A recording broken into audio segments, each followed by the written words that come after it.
Muy buenas tardes, amados hermanos en Cristo Jesús, que Dios los bendiga. Aquí Pastor Mike de nuevo con una enseñanza corto que se encuentra en el libro de Éxodo, capítulo 23, comenzando con versículo 14. Aquí el título de esta sección del capítulo es las tres fiestas anuales, pero también no solamente son fiestas anuales de los judíos, son realmente para nosotros también, indican para nosotros los pasos en la vida cristiana también que tenemos que tomar. Vamos a leer, comenzando con versículo 14 de capítulo 23. 3 veces en el año me celebraréis fiesta. La fiesta de los panes sin levadura guardarás. 7 días comerás los panes sin levadura, como yo te mandé, en el tiempo del mes de Abib, porque en él saliste de Egipto, y ninguno se presentará delante de mí con las manos vacías. También la fiesta de la siega, los primeros frutos de tus labores que hubieras sembrado en el campo, y la fiesta de la cosecha a la salida del año, cuando hayas recogido los frutos de tus labores del campo. 3 veces en el año se presentará todo varón delante de Jehová el Señor. Qué interesante. La Biblia tiene mucho simbolismo y a veces somos culpables de leer cosas que no están ahí. Pero si estamos meditando en la Biblia, lo que estamos leyendo, el Espíritu Santo nos va a dar ejemplos y nos va a guiar en un entendimiento mejor de lo que la Biblia está queriendo decirnos. No podemos, como dice la Biblia, la palabra, la Escritura no es para ninguna interpretación privada. Tú no puedes aplicarlo a cualquier cosa y decir que eso es lo que significa, porque fue escrito con cierto significado. Él está dando instrucciones a los judíos, pero si nosotros podemos encontrar en ello, no estoy diciendo que este fue escrito para decirme a mí esos 3 pasos que voy a compartir, pero si yo puedo ver en esos principios de Dios y verdades de Dios que no cambian, entonces está bien usarlo así. Los principios y valores de Dios no se pueden cambiar. Entonces, la fiesta primero de los panes sin levadura, porque en él saliste de Egipto. Egipto representa, por supuesto, el mundo de pecado. Y el faraón representa el diablo, el Dios de este mundo presente. Bueno, pues cuando salieron los hebreos de la esclavitud que sufrían en Egipto, 430 años de ser esclavizados, y el Señor sabía lo que estaba haciendo. Entraron en Gosén, la tierra nativa del faraón mismo, la tierra más buena de Egipto. El Señor los envió ahí, unos 66 personas. Salieron 430 años después, muy fuertes por el duro trabajo que hicieron, muy saludables por la buena comida que tenían ahí en sus campos, y muy inteligentes porque habían aprendido la construcción, la matemática, muchas cosas, la tecnología, cómo fue en aquellos tiempos, y cómo hacer la cosa bien. Y aprendieron probablemente medicina y muchas otras cosas de los mejores del mundo, y no les costó nada. En 430 años no perdieron ni un solo muchacho en guerra, porque Egipto tenía que defenderlos. Y cuando salieron 430 años después, salieron entre 3 y 4 millones de personas, imagínense. Y salió cuando cruzaron el Mar Rojo. Cruzó una gente con la ADN fortalecido por la vida que vivían, por la buena comida y por el duro trabajo. El maltratamiento les fortalecía tanto que eran fuertes y listos para ganar victoria sobre sus enemigos y inteligentes para establecer una nación. Y cuando salieron, pues A veces pasamos nosotros también, hermanos, de tiempos difíciles, cosas que son bien duros, y pensamos, Señor, ¿hasta cuándo? ¿Hasta cuándo? Seguramente los hebreos ahí en la esclavitud de Egipto clamaban a Dios durante la noche, las vigilias de la noche. ¿Hasta cuándo, Señor?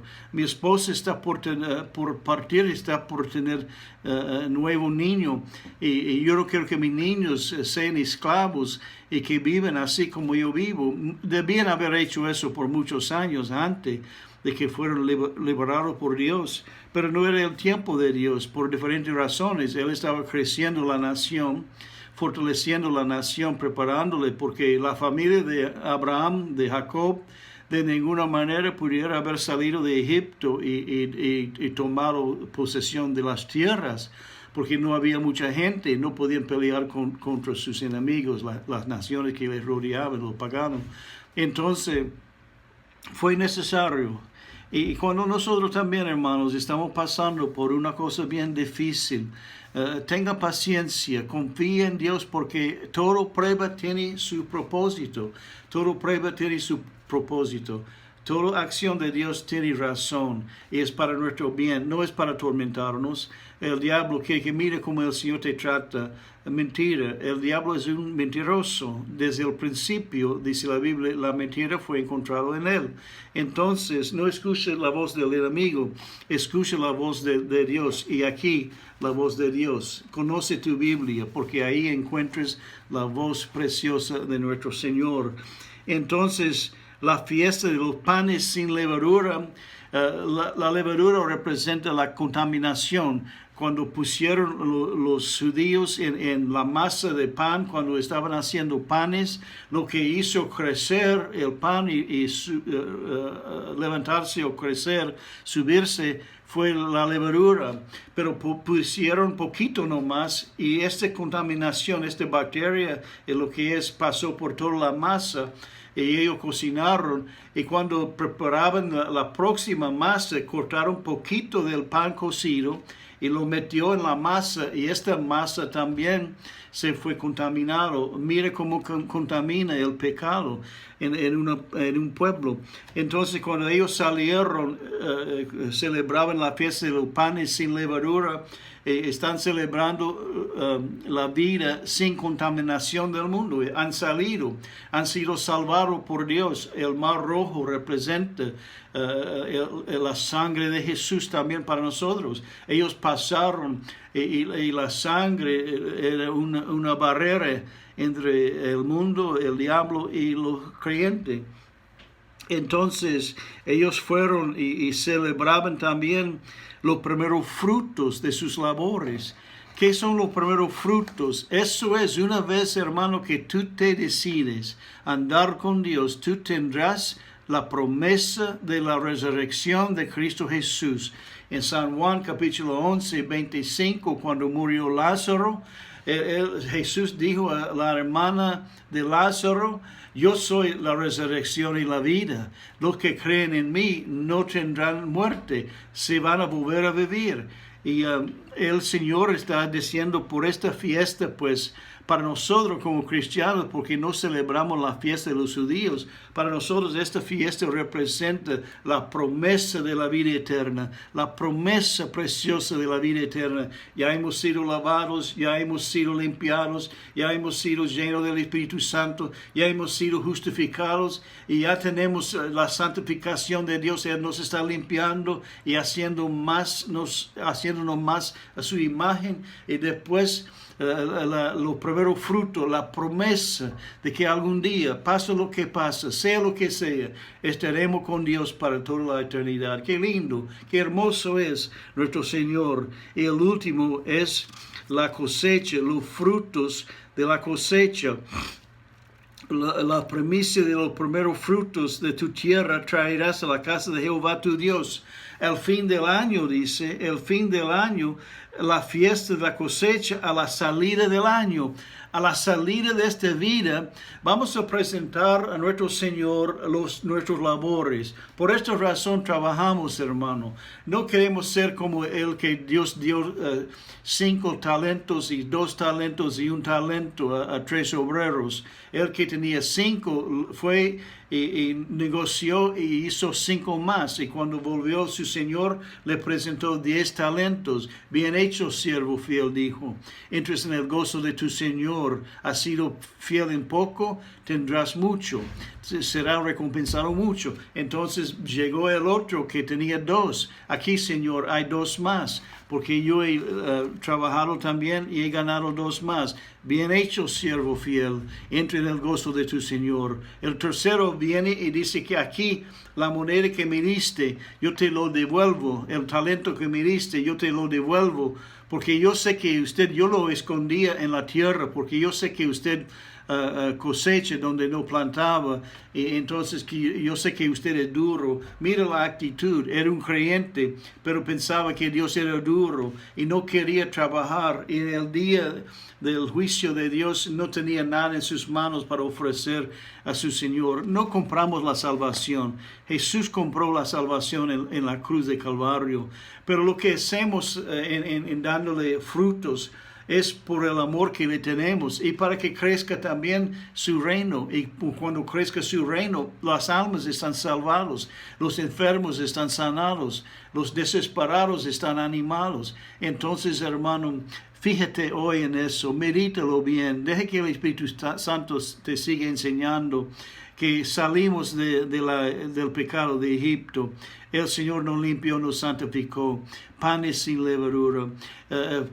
Practicamos o celebramos la fiesta de los primeros frutos. Ya tenemos la esperanza que estaremos con Él resucitados al morir y estaremos para siempre con el Señor. Tenemos esta promesa. Si has perdido a alguien, lo vas a volver a ver si están con Dios. Y el tercero, la cosecha a la salida del año. A la salida de este mundo, el Señor va a cosechar y vamos a presentar ante Dios todo lo que hemos hecho para Él y recibiremos 100 por 1, 60 por 1, 30 por 1. O no queremos escucharlo decir, apártate de mí, nunca te conocí. Entonces, hermanos, sirven a Dios, danle gracias a Dios por la salvación que te ha dado. Y dale gracias y espera y tenga esperanza y gozo en tu corazón sabiendo que algún día en medio de la cosa Él nos va a llevar, estaremos con Él para siempre. Todo será terminado acá, todo dolor terminado, la muerte vencido, la enfermedad vencido, el diablo vencido y estaremos para siempre con Él y vamos a presentarle a nuestro amado, querido Señor, nuestros regalos, nuestro trabajo. Entonces Él nos va a recompensar, pero Él nos va a dar coronas de vida y coronas de celebración, de 5 coronas vamos a recibir, pero vamos a echarlo a sus pies. Pero estoy convencido, la Biblia dice así, pero estoy convencido que los ángeles van a recoger las coronas y devolverlo, porque lo que Dios da, no te quita. Que Dios lo bendiga, amado hermano mío, en este día. Medite en la palabra, invite a más personas a escuchar la palabra y oren por nosotros. Estamos siempre buscando puertas abiertas para predicar. Si ustedes quieren usar este video, llevarlo a otra gente, escucharlo, formar grupos y tener la enseñanza así, dile que se perdonen el abuelo gringo por su acento, su manera de hablar y por su presencia no tan guapo. Y aquí estoy en mi taller, por ejemplo, no es complicado acá. A mí me gusta tener las cosas sencillas y reales. Que Dios lo bendiga. Yo te quiero muchísimo y Dios te quiere más.